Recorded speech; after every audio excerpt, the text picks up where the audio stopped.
جہاز میں اس دفعہ میں واپس آ رہا تھا تو جہاز میں ایک نوجوان کالی اینک لگا کے پھیرا. تو اب ڈر لگتا ہے نا آپ کو پتا ہے کسی سے بات کریں گے وہ کیا جواب دے گا, تو کیا ان چیزوں سے قد بڑا ہوتا ہے آدمی کہ وہ تھوڑا سا جناب مطلب باہر آئے. مجھے تو کمزور لگتے ہیں ایسے لوگ, اپنے لگو لہجے میں, اپنے انداز میں, اپنی طبیعت کے حساب سے, اپنے سٹائل میں آپ زندہ رہیں. یہ سچ ہے اور یہ اصل ہے, یہ سچ ہے اور یہ اپنی زندگی اپنے اسٹیٹس کے مطابق, طبیعت کے مطابق گزارنا, یہی سچ ہے اور یہی اصل ہے. اسی میں انسان کا حسن ہے, اسی میں اس کا وقار ہے. اللہ تعالیٰ سمجھنے کی توفیق عطا فرمائے. تو وہ بندہ واپس گیا بیچارہ, کپڑے بدل کے آیا. اس نے بھی کہا کہ جانا میں نے بھی ضرور ہے, پر تنگ بڑا آیا, گھر گیا, مایا شایا والے کپڑے پہنے, سمجھ لے کالی اینک بھی لگائی لی, آیا تیار شیار ہو کے کوٹ شوٹ پہن کے ٹائی شائی کے ساتھ. جب واپس آیا تو وہ جو جس نے کہا تھا نا داخل نہیں ہونے دینا, اس نے خود دروازہ کھولا. وہ بندہ سیدھا اسٹیج پہ چلا گیا اور لوگ کھا رہے تھے پلیٹوں میں سالن. اس نے پورا ڈونگا لے لیا اور وہ لے کے نا سامنے رکھا اور ایک کونے سے اپنا کرتا پکڑ کے اس میں ڈبویا, پھر دوسرے سے پکڑ کے اس میں ڈبویا, پھر پیچھے سے پکڑ کے. لوگ کہنے لگے پاگل ہو گئے, کہنے لگا نہیں میری تو دعوت نہیں, دعوت تو کپڑوں کی ہے, میری کہاں دعوت ہے, اس لیے کہ میں تو آیا تھا, مجھے تو داخل ہی ہونے دیا, یہ تو دعوت ہے میرے. کوئی نہیں سمجھ آئی آپ کو میری بات بھائی. وہ بھی کوئی انسان ہے جو کسی کے صرف کپڑوں کا حیا کرے. ٹھیک ہے, انسان کا لباس اس کی شخصیت کا آئینہ دار ہوتا ہے, کپڑے اچھے پہننے چاہیے. نبی پاک صلی اللہ علیہ وسلم نے فرمایا تیرے پاس اگر نعمت ہے تو چھپا نہ, اس کا اثر تیرے اوپر نظر. لیکن آپ کسی کو کپڑوں سے جج کریں گے, گاڑی سے جج کریں گے, یہ معیار نہیں. والد کو, استاد کو, مرشد کو کیا اس لیے جج کیا جائے گا کہ وہ مالدار ہوگا تو کیا کریں گے؟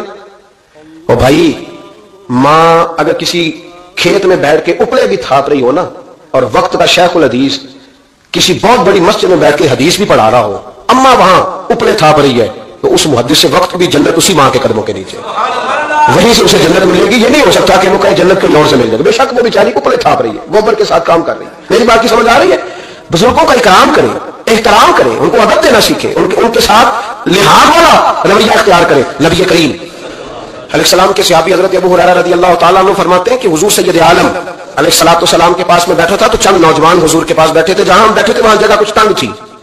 ایک بزرگ آ گئے سفید داڑھی والے, انہوں نے سلام لی. نبی پاک علیہ سلام کا جواب دیا تو حضور نے نوجوانوں پہ 2-3 دفعہ نظر ڈالی. وہ بیٹھے رہے, ان کو جگہ نہیں دی, تھوڑے سمٹے نہیں. تو کہتے ہیں رسول پاک علیہ السلام نے بات کی تو میں کانپنے لگا. اللہ کے حبیب نے فرمایا من لم یرحم صغیرنا ولم یعکر کبیرنا فلیس منا. فرمایا جس کو چھوٹے پہ شفقت نہیں کرنی آتی اور جس کو بڑے کی عزت نہیں کرنی آتی, اس کا تو ہم سے تعلق ہی کوئی نہیں. فلیس منا, وہ ہم میں سے. فرمایا وہ آئے تم نے جگہ ہی نہیں دی, اس سفید داڑھی والے شخص کا اکرام نہیں کیا, اس کو تم نے جگہ ہی نہیں دی. اور ہم لوگ یہ سمجھتے ہیں, یہ نوجوان یہ سمجھتے ہیں کہ ہم نے کون سا بوڑھے ہونا ہے, ہم نے کون سا بوڑھے ہونا, ہم نے تو سدا جوان ہی رہنا. ایک کلرک نے نا ایک دفعہ کسی بہت بڑے رائٹر کو کہہ کے اپنے نام سمیت, اس نے کہا تھا میرا نام, ایڈریس, فون نمبر سمیت یہ بات اپنے کالم میں درج کر دو. اس نے کہا کہ میں کلرک تھا, تنخواہیں وغیرہ دیتا تھا کسی بینک میں یا کسی ایسے ادارے میں ملازم تھا جہاں میں وہ چیزیں دیا کرتا. تو کہتے ہیں کہ میں وہاں یہ کام کرتا تھا. تو بوڑھے لوگ, آپ کو پتہ ہے ضعیف لوگ آتے ہیں بیچارے پینشن لینے, کسی بچے کی محنت کرتے ہیں, وہ لے کے جاتا ہے. بابا جی کو یہ بھی نہیں پتا انگوٹھا کہاں لگانا ہے, فارم کیسے فل کرنا ہے. تو یہ سرکاری عہدوں پہ بیٹھے لوگ معاذ اللہ تنگ ہوتے ہیں اور کئی دفعہ غلط جملے استعمال کرتے ہیں. تو کہا کرتا تھا کہ میں بڑا سخت رویہ رکھتا تھا, اب میری بھی پینشن ہو گئی ہے, اور اب جب میں خود لینے جاتا ہوں نا تو کہتے جتنے دھکے میں دیے تھے اس سے 11 گنا کھا چکا ہوں, پر معافی کوئی نہیں مل رہی. تو لوگوں کو یہ میرا نام لے کے ایڈریس سمیت بتا دیں کہ اگر اپنا بڑھاپا سیف کرنا چاہتے ہیں تو اپنی جوانی محتاط کریں. اگر اپنا بڑھاپا سیف کرنا چاہتے ہیں تو اپنی جوانی, اور بڑھاپے میں باتیں برداشت جوانی میں برداشت ہوتی ہیں, بڑھاپے میں تو لفظ صحیح بھی نہیں جاتے, آنسو خود بخود نکل جاتے ہیں جب بچہ بات کرتا ہے.